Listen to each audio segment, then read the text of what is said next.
Hoy en el plató de Medicina Responsable estamos con el doctor Julio Mayol.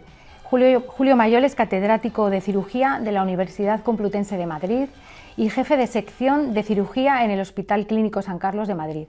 Además, hace unos meses Julio Mayol recibió el premio Latido 2024 a la comunicación y divulgación por su trabajo en redes sociales y al servicio de la salud y por crear canales efectivos entre la sociedad y los profesionales de la sanidad y promover sobre todo la innovación y la mejora de la atención sanitaria en esas redes sociales, en esos nuevos canales. Bienvenido a Medicina Responsable y muchas gracias por estar aquí. Muchas gracias, Nuria, muchas gracias por tenerme. Primero quiero que hablemos un poco de lo que es su trabajo, que es la cirugía, su rama, su especialidad. Gracias a la tecnología, la cirugía ha evolucionado mucho. Puede ser que sea una de las ramas que haya evolucionado más en el mundo de la medicina en los últimos años, en las últimas décadas.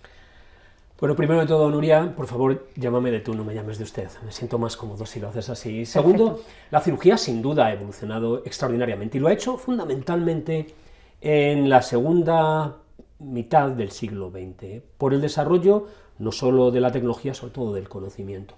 ¿Qué es la cirugía? La cirugía es una aplicación del conocimiento para el diagnóstico y el tratamiento de enfermedades mediante la mano o mediante maniobras instrumentadas. Y esa parte de maniobras instrumentadas es donde hemos conseguido una enorme precisión, porque hemos pasado de hacer grandes incisiones, de tener que abrir a alguien de arriba a abajo, a poder actuar sobre la lesión que queremos destruir de manera muy selectiva, a través de pequeños orificios, incluso entrando por dentro de arterias o venas, o aplicando ultrasonidos sin tener que abrir, por ejemplo, el cráneo.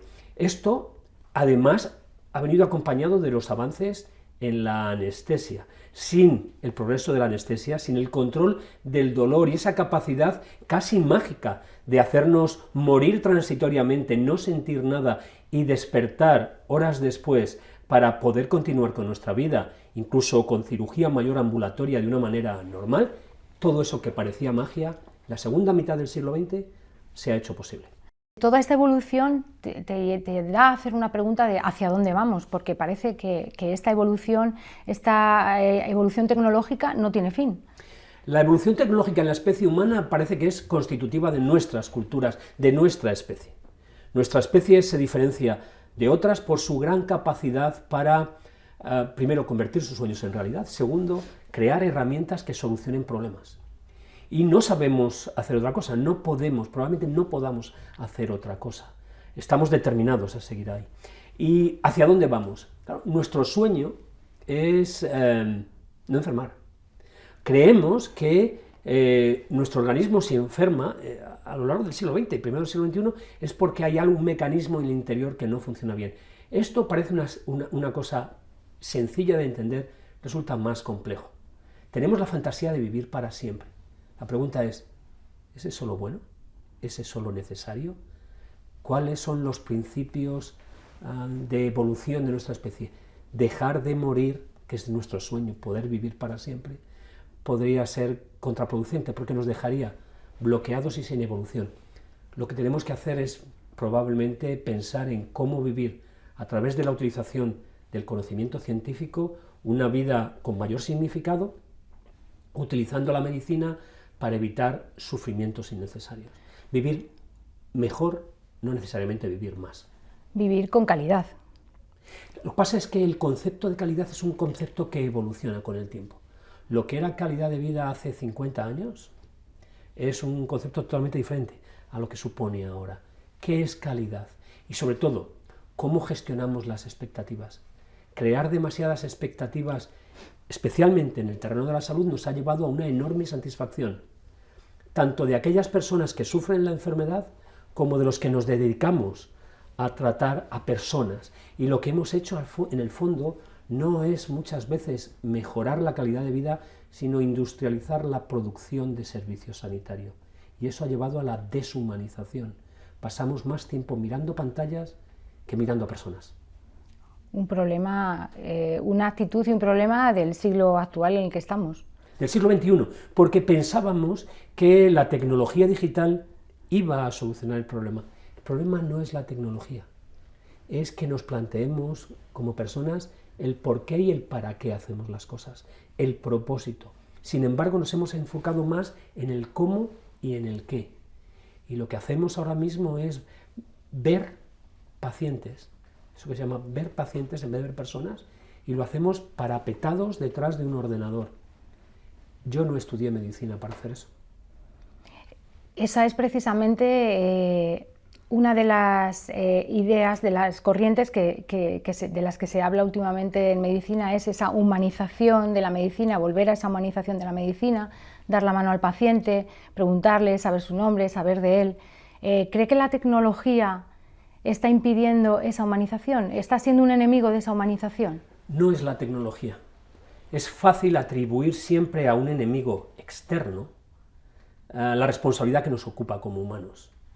La tecnología no es más que una herramienta, es ética y moralmente neutra. Es nuestra manera de pensar, es la revolución industrial, es el taylorismo, lo que nos ha hecho fragmentar nuestra atención para poder generar un modelo de negocio que se basa en la actividad, no en el resultado. De manera que cuanto más hacemos, parece que hacemos algo mejor. Y esa manera de pensar es el problema. Además, nos ha hecho negar la capacidad de agencia y de experiencia de otras personas. Cuando hablamos de empoderar a los pacientes, ¿por qué no lo hemos hecho antes? Hemos dicho siempre, ¿cómo va a saber usted tanto como yo?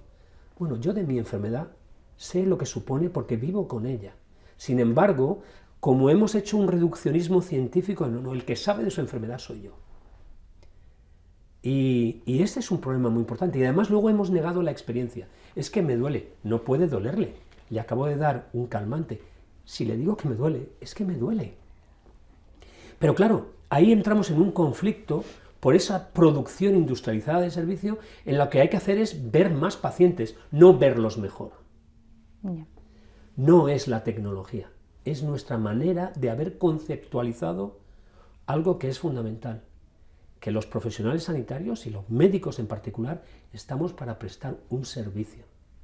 Y cuando uno presta un servicio, quien recibe ese servicio es el que determina la calidad de lo que hacemos. Y eso a veces se nos ha pasado. Hemos creado grandes máquinas de producción de un servicio que a veces no está orientado a lo que las personas necesitan. Una de las tecnologías que está revolucionando no solo el mundo de la medicina, sino cualquier sector de actividad, es la inteligencia artificial. ¿Dónde se está apreciando más en el mundo de la medicina esta revolución? Es muy interesante, primero, definir qué es la inteligencia artificial.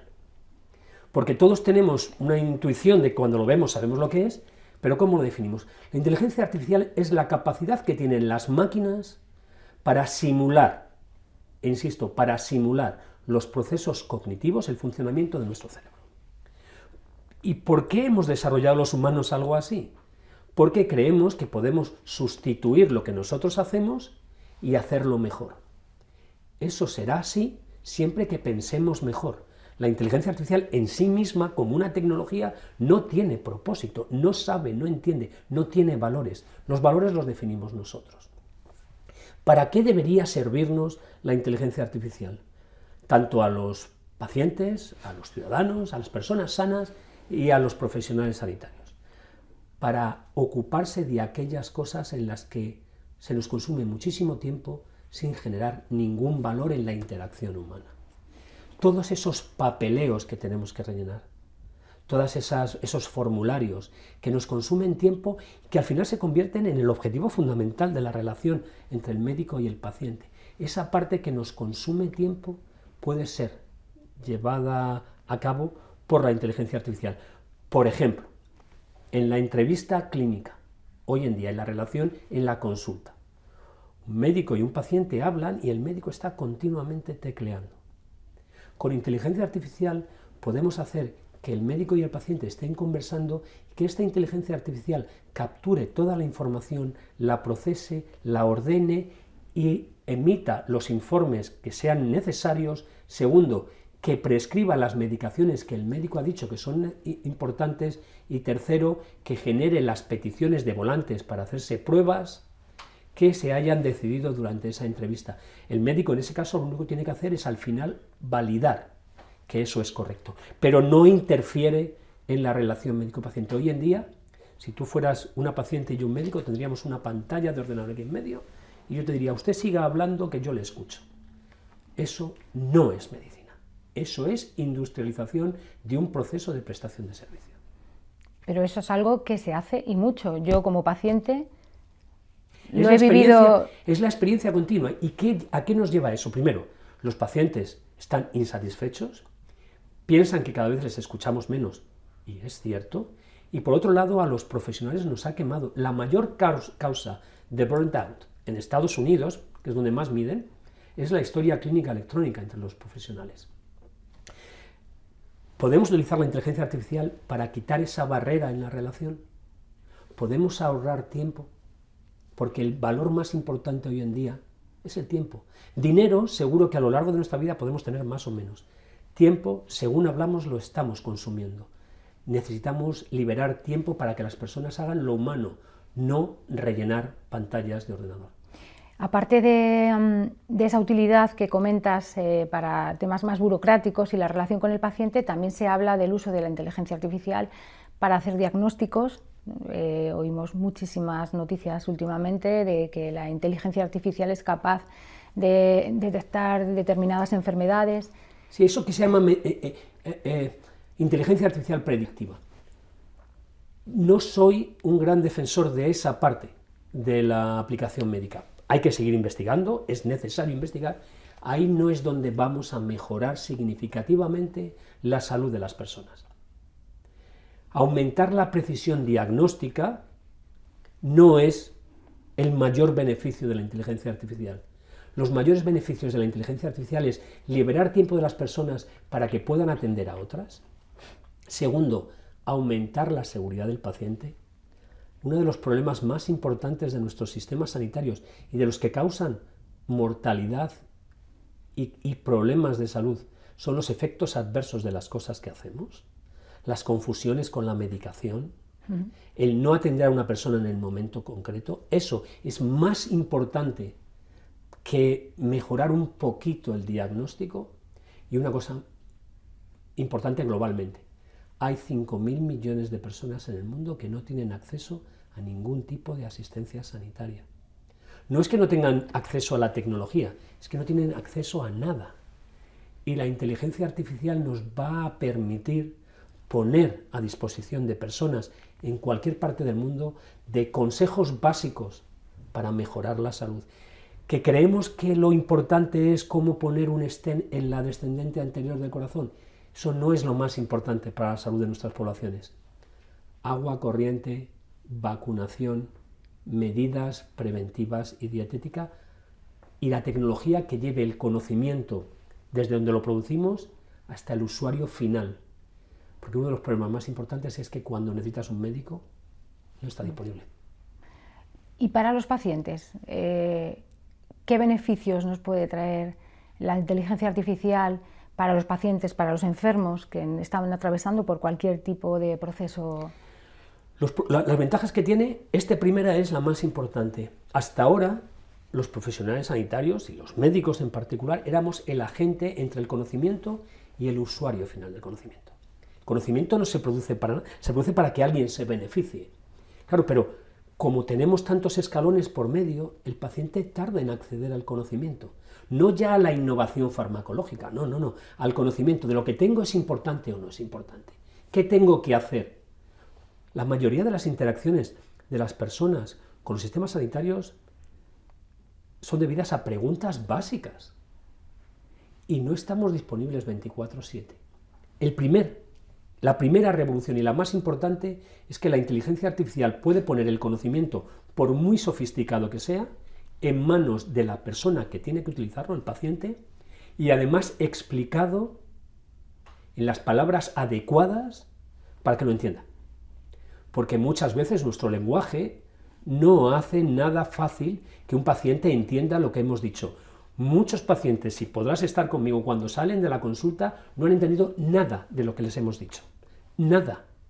Y además, aunque lo hayan entendido, se les ha olvidado 15 minutos después, porque es una situación emocional tan potente que hace muy difícil recordar lo que te han dicho. Te quedas con 3 palabras. ¿Y quién está disponible después para contestar esas preguntas? El doctor Google. Claro, entonces en vez del doctor Google lo que tenemos que hacer es una inteligencia que nos permita condensar, concentrar la información que los profesionales creemos relevante y que esté dispuesta para ser utilizada por cualquier persona a su nivel. Porque lo bueno que tiene la inteligencia artificial generativa es que habla a nuestro nivel. Si uno quiere ser muy sofisticado, puede serlo, pero si lo que quiere es explícame con palabras llanas qué me dice este informe, hoy en día puedes coger un teléfono, hacer un informe, una foto y decir explícame esto como si fuera un niño de 4 años. Y lo hace. Necesitamos, allá donde nosotros no podemos llegar o nos consume demasiado tiempo, tener una herramienta como esta.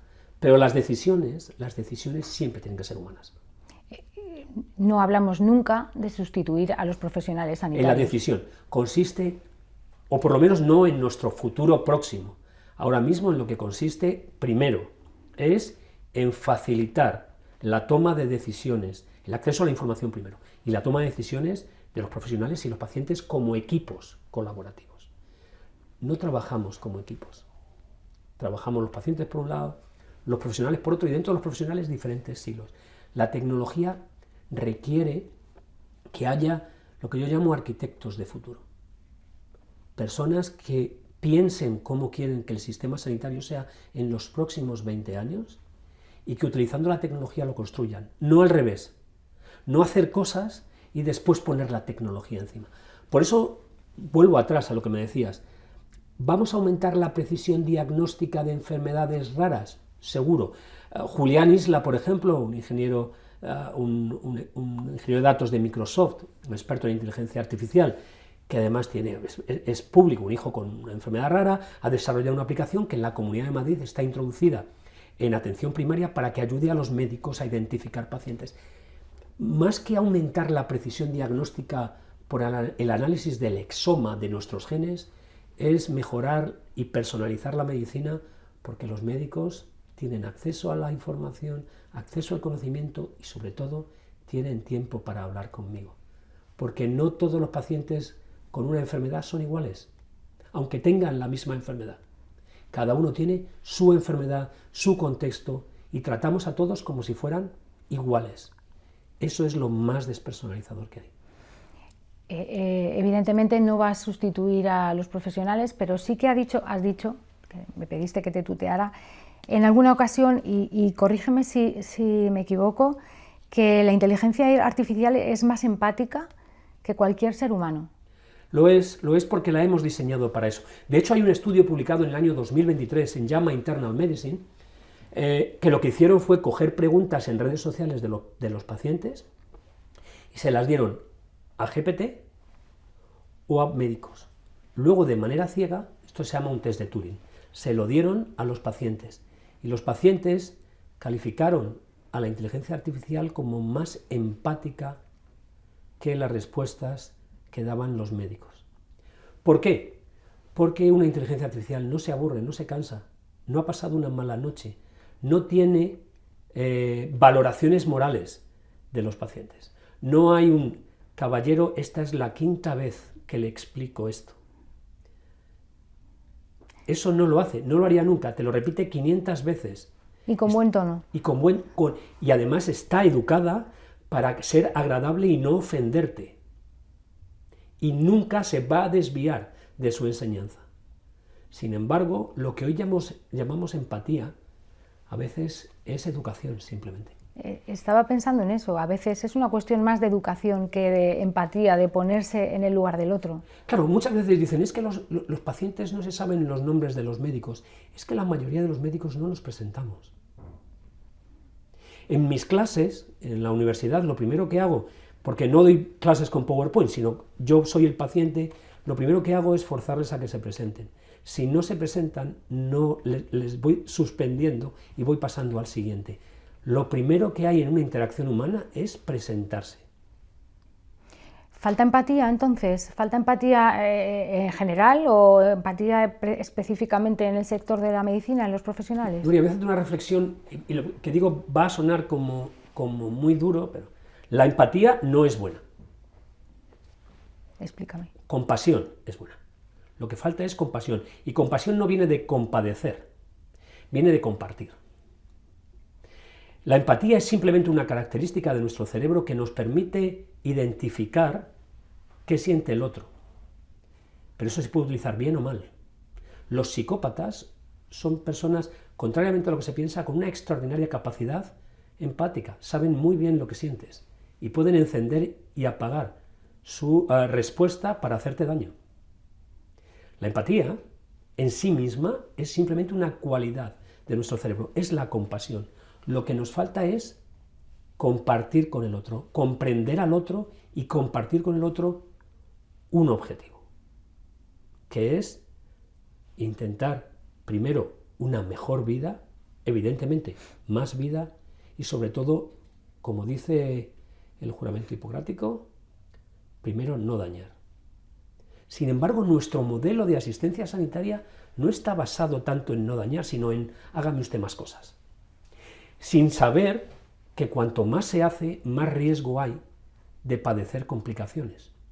El primum non nocere no lo mantenemos muy bien, ni los pacientes ni los profesionales.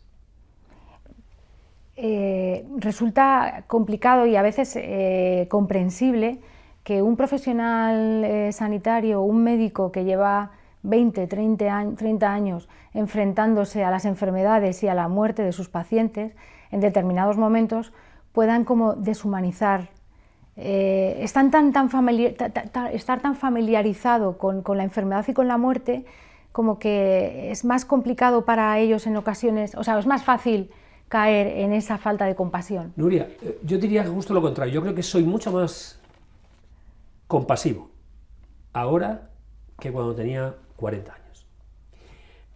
En cualquier caso, tenemos gran capacidad para comprender qué le pasa al otro. Como cirujano, no puedo compartir afectivamente lo que le pasa a mis pacientes porque quedaría completamente bloqueado.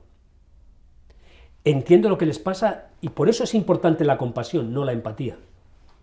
Tengo que ser compasivo para poder ser accionable, para poder hacer cosas. Si comprendiera y asumiera todo el sufrimiento de las personas a las que he tenido que tratar, ahora mismo estaría absolutamente loco. Sin embargo, con el paso del tiempo, cada vez he relativizado más mis capacidades y he gestionado mejor las expectativas. Y he sido capaz también de explicarlas mejor. De, además, no considerar que una persona es simplemente un objeto para que yo desarrolle mi profesión, sino que es alguien con valores, con principios. Que no es que esta sea la mejor cirugía porque lo diga yo, es que a veces hay que considerar que si un paciente no quiere operarse, hay que tener en cuenta quién es su familia, qué recursos tiene, dónde vive y cómo ayudar a esa persona a mejorar la toma de decisiones entendiendo su contexto. No, esto se opera así, usted quiere o no quiere. Ese dogma que es muy cientificista o cientificista es peligroso. El de esta es la evidencia, esto es lo que hay, esto o nada. No. Esto o nada hay que contextualizarlo, hay que compartirlo con la persona que al final la que tiene valor es aquella que se pone en una mesa o se pone delante de un médico para compartir decisiones que afectan directamente a su vida. Te describes como narrador y algo que me sorprende, narrador y agitador. Sí, por principio me gusta mucho llevar la contraria, me gusta mucho agitar el avispero. Creo que si todos fuéramos iguales sería malo para la sociedad. Necesitamos personas que nos enfrenten a un espejo, nos digan esto es lo que hay, ¿podemos hacerlo de otra manera? Este es el problema, vamos a encontrar soluciones. Es cierto que eso no puede serlo todo el mundo y además hay que asumirlo como tal, porque eso te obliga a llevar muchos cuchillos en la espalda. Pero yo puedo asumirlo porque soy funcionario, no arriesgo mucho. Pero es muy importante encontrar personas que nos digan, ¿y si esto no fuera así? Eres el incómodo, la piedra en el zapato que a veces ya está aquí otra vez. No sé si recordáis una película, es una cuestión muy evidente, es El abogado del diablo, en el fondo, ¿no? Pero no sé si recordáis una película de la Guerra Mundial Z, en la que Brad Pitt habla con un alto mando del gobierno de Israel y le dicen que ellos en el Mossad siempre tienen una persona, el 10º hombre, que lleva la contraria a todos los demás. Los problemas son tan complejos que no hay ninguna solución única. Los problemas son tan complejos que hay que mirarlos desde diferentes perspectivas. La unanimidad es peligrosa. Defiendes además que la curación, algo que a las personas les puede, por lo menos, chirriar un poco, que la curación empieza por la comunicación. Esto es básico. Los grandes problemas, no solo los de salud física, los grandes problemas que aborda nuestra especie se deben a los problemas de comunicación. A un intercambio de información en la que emisor y receptor entiendan, comprendan y utilicen esa información para solucionar problemas. Eso pasa, la relación médico-enfermo no es más que una relación de intercambio de información. Cuanto mejor son las preguntas, mejor son las respuestas, más fácil es poder tomar decisiones. Eso pasa con la inteligencia artificial, eso que llaman los prompts. Esto es que no funciona bien. Revisa cómo estás preguntando, porque probablemente el problema está en las preguntas. Y en entender las claves y los canales, y que no todo es igual. Eso a nuestra especie nos ha permitido contar historias y avanzar contando historias, pero cuando surgen tensiones, siempre el problema básico es un fallo de la comunicación. Alguien tiene expectativas y no ha comprendido lo que supone, alguien ha generado expectativas y no sabe explicar que no todo se puede conseguir, y eso pasa en el terreno personal, en el terreno médico y básicamente en nuestra sociedad globalmente. De hecho, uno de los pilares de nuestras sociedades son los medios de comunicación, que influyen muy notablemente en la salud de nuestras sociedades. Precisamente hablando de medios de comunicación, de nuevos medios de comunicación, que son las redes sociales, canales en los que estás muy activo en algunos canales sociales. De hecho, el año pasado publicaste el libro La salud y las redes sociales, dando una visión de la importancia del papel que han cobrado en el mundo de la medicina. ¿Tan importantes son? Las redes sociales son muy importantes, y si no, Elon Musk no hubiera dedicado 45.000 millones de dólares a comprar una, porque generan flujos de información, y el flujo de información es poder. Es capacidad de influencia. Y antes necesitábamos solamente, o sea, había una fuente que son profesionales, que nos generaban unos contenidos y los compartían. Eso sigue funcionando, y de hecho, con una crisis, pero sigue funcionando. Pero ahora las personas pueden ser los propios generadores de contenido. ¿Cuál es el problema? La veracidad de lo que se cuenta, y sobre todo algo muy importante. Después de haber pasado una pandemia, creo que las personas que escuchen esta entrevista lo van a entender mejor. Igual que los virus se contagian, las ideas se contagian a través de las redes sociales. Totalmente. Y crean estados de opinión, estados personales, de estado mental, de cómo funciona nuestro cerebro para tomar decisiones o para afrontar los problemas diarios, y genera infodemias, pandemias de información. Y si uno recuerda a Aldous Huxley y Un mundo feliz, sabrá que una manera de saturar a cualquier sociedad es infoxicarla. Generar tanta información, tan orientada, que sea imposible pensar de otra manera. De hecho, esa infoxicación es uno de los grandes problemas de este siglo. Es un problema ahora mismo muy evidente en Twitter, para centrarlo en una red social. Cada vez, desde que Elon Musk se ha hecho con ella, lo que ocurre es que empiezas a recibir más información, muchas veces muy desagradable, y empiezas a pensar, por el círculo que tienes de información, que todo el mundo es como lo que tú ves. Y te pueden crear un estado de odio a los inmigrantes. Trump decía otro día que la gente se estaba comiendo gatos y perros. Y eso se difunde y termina intoxicando nuestro cerebro. Y empiezas a pensar que el único problema que hay es que los inmigrantes se comen a los perros o que nos van a atacar los marcianos, porque no hacen más que intoxicarte, que infoxicarte. Por eso es más importante que nunca, primero, la colaboración y la generación de recursos y contenidos fiables en formatos que sean competitivos con respecto a lo que hace la información infoxicadora. Pero es un peligro muy importante que tienen las redes sociales, no todo es positivo, ese es el peligro. ¿Hay forma de atajar ese peligro? A nivel jurídico lo veo complicado, pero ¿hay alguna forma de combatir esto? Educación, educación, educación. El problema de nuestros sistemas es que seguimos formando a la gente en problemas del siglo XIX. Y además creemos más en la instrucción. Eso es una crítica muy profunda mía al sistema. En realidad nuestros sistemas no son sistemas educativos, son sistemas de instrucción. No ayudamos a las personas a que aprendan a pensar críticamente. Lo que haces es, te tienes que aprender esto, tienes que aprender esto, tienes que aprender esto. Vale, ya te he formado la cabeza, allá que vas.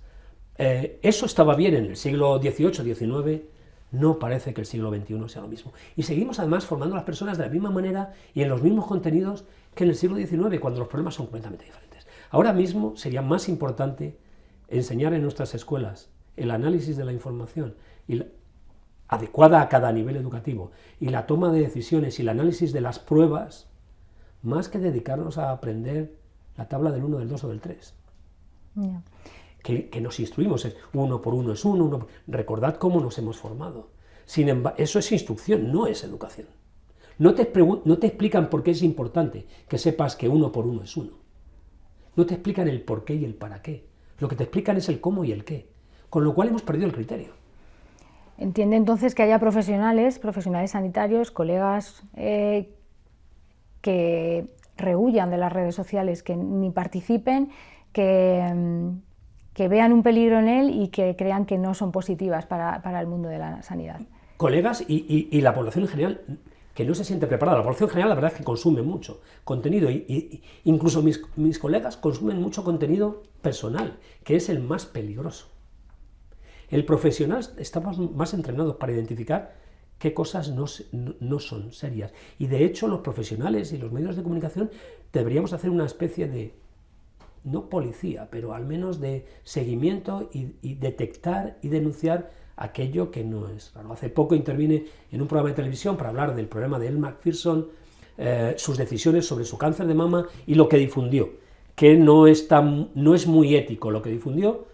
Es perfectamente ético que tome una decisión sobre su salud, pero no luego que, primero, gane dinero con ello y, segundo, pueda llevar a confusión a otras personas que no viven en las mismas condiciones que vive ella. Porque claro, ella cuenta una situación de una persona ultra rica, con ultra acceso a todo tipo de recursos. Y eso hay que tenerlo en cuenta.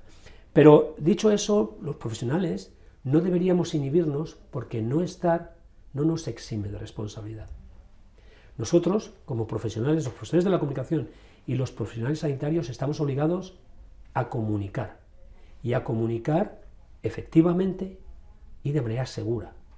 No estar solamente deja un hueco que alguien ocupa.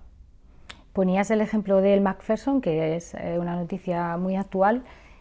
¿Realmente hace daño a quien está detrás, quien está leyendo esas noticias? ¿Son mensajes que realmente están haciendo daño a la sociedad? ¿O? Es difícil medirlo, pero claro, primero reafirma a los que están en contra. A los negacionistas les reafirma en su comportamiento y les envalentona, porque les da un referente, un mártir a quien referirse. Ese es un primer problema. Segundo, a los que están de acuerdo, pues nosotros pues tenemos claro que no, pero nosotros no vamos a cambiar mucho.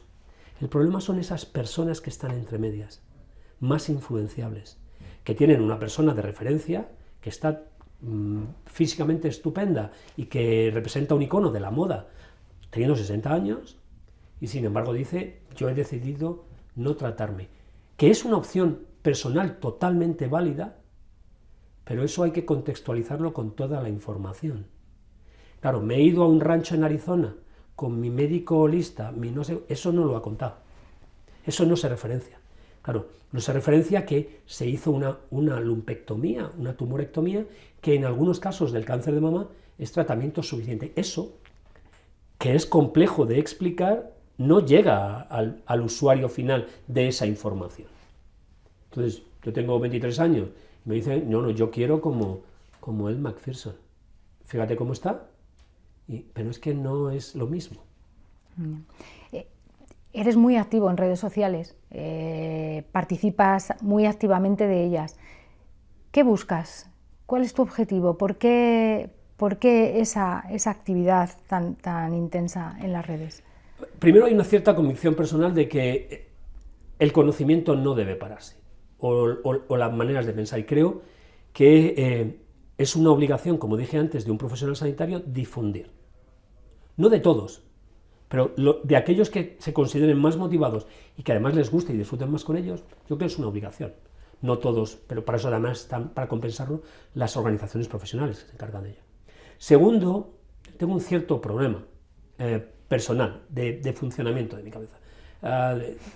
Tengo un cierto problema de ADH, de déficit de atención. Las redes sociales me permiten interaccionar muy rápidamente, no aburrirme y fijar ideas y conceptos. Es decir, que al compartirlos me ayuda a reflexionar y a fijarlos internamente. Con lo cual, cuando me dicen, es que pasas mucho tiempo en redes sociales, no, es que paso mucho tiempo porque es lo que me permite ser accionable. ¿Todo el mundo tiene que comportarse igual? No. Muchas veces me preguntan, ¿qué hay que poner en redes sociales? Bueno, te puedo decir lo que no debes poner. No debes poner lo que no le contarías a tu madre. Pero después de eso puedes hacerlo todo. Y profesionalmente creo que es una obligación. Alguien que se dedica a... Y yo he pasado por todos los niveles prácticamente de la medicina, porque he sido desde estudiante hasta director médico en el Hospital Clínico San Carlos. Creo que es una obligación explicar a nuestros conciudadanos los problemas, las opciones y también las cosas que no funcionan, sin que esto se convierta en una crítica personal. Una crítica personal a aquellos colegas que hablábamos que no se fían o que recelan. Y que no se sienten cómodos. Si no se sienten cómodos, mejor no hacerlo, porque lo que puede ocurrir es que se meta la pata. Y no pasa nada, porque en Twitter, por ejemplo, las cosas duran 24 horas, pero produce miedo, desazón, sufrimiento, que es innecesario. No hemos venido aquí tampoco a sufrir, hemos venido a prestar un servicio a la sociedad. Vale. Ya para terminar con esta conversación, hablabas antes que eres un funcionario público del sistema de salud público. En los últimos años, sobre todo después de la pandemia, no sé si ha sido a través o a raíz de la pandemia, o es que a raíz de la pandemia se han evidenciado esos problemas que tiene el sistema de salud público. ¿Crees que hay alguna solución? ¿Crees que tiene solución o que hay voluntad por parte de las administraciones de solucionar estos problemas, como son las listas de espera, como es la carga de los profesionales? Sin duda, todos tienen buenas intenciones.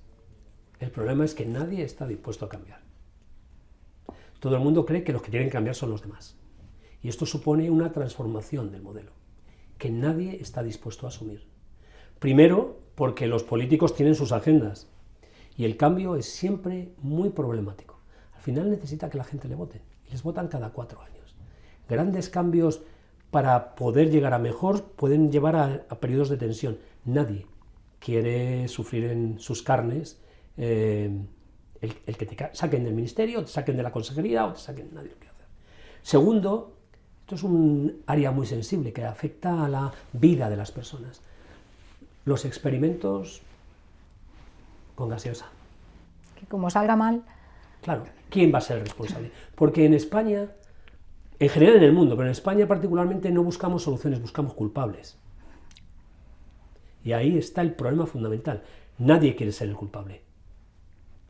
¿Y por dónde pasa esa transformación que comentas? 3 cosas. Hace falta 3 cosas para transformar el sistema. Uno, un nuevo modelo de negocio. Y cuando digo nuevo modelo de negocio, que no se asuste nadie, no digo público o privada, esa es otra decisión. Es la razón por la que funciona el sistema. Hasta ahora, como comenté anteriormente, funcionamos por la cantidad de actividad que haces. ¿Cuánto gano más dinero? Cuanto más haga. ¿Cuánta financiación obtengo más? Cuanto más haga. No cuántos mejores resultados obtenga. Hay que pasar de valorar la actividad a valorar el valor que tenemos socialmente y generar recursos por el valor que generamos. Segundo, una transformación de cultura. No tomamos decisiones basadas en datos, no somos nada racionales, tomamos nuestras decisiones basadas en expectativas, en experiencias, en deseos. Cuando se desean cosas que son totalmente inútiles, pero se desean, es muy difícil convencer a la gente de que no funciona, porque los números nunca convencen. Lo que convencen es una buena historia. Y no tenemos buenos storytellers. No somos nada buenos contando una historia alternativa, de manera que nadie quiere cambiar. Y tercero, la tecnología. Y no la digitalización. La digitalización es una parte del proceso. Es una tecnología, por ejemplo, la inteligencia artificial, que nos permita liberar tiempo. Cuando uno está hundiéndose en un hoyo, lo primero que tiene que dejar de hacer es cavar. Sin embargo, nosotros lo que pedimos es cavar más.